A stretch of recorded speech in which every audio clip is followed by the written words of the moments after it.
Check this out guys. So, tingnan. Oh. Binatikos ni Senator Erwin Tulfo ang hindi pagsipot ng mga miyembro ng majority bloc sa sesyon ngayon Lunes, June 1, 2026 matapos ang arestuin si Senator Jinggoy Estrada. Ani ni Tulfo, sayang ang buwis ay pinapasweldo sa mga senador kung hindi papasok. Ayan, no, sabi niya, pag ordinary government employee, suspendido. Si Sante, pag hindi pumasok, police, military, awol. Pag kami, ganun-ganun na lang, I mean, walang penalty, walang violation. Wow, coming from you. Coming from you. Wait lang ha. Sir, grabe naman kayo pag majority ngayon ha. Konti lang na ganyan eh. Grabe kayo makapuna at talagang dami yung sinasabi. Ang dami yung chika, Chenes at Chenelin ha. Tapos inalhin tulad nyo pa talaga sa ordinaryong tao. Kawawang-kawawa na nga kami. Ginamit nyo pa kami. Grabe naman sir. Para sa akin lang ha. Opinion ko lang. Inuunawa ko kasi sir eh. Sobrang inuunawa ko talaga.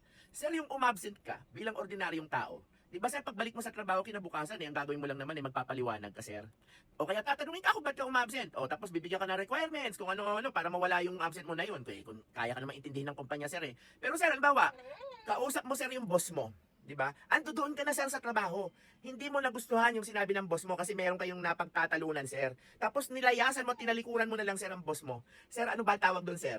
Anong pinag-iba? Yung umabsent sir, medyo absent lang yun eh. Pero sir, yung lumayas ka sa boss mo, ano ba tawag doon sir? Parang ganito sir eh, tawag doon, di ba? Bastos.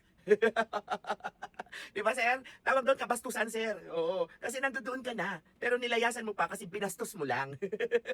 Kaya sir, hindi rin natin pwedeng sabi, although sabihin na natin na sige, may pagkahalintulad, sir.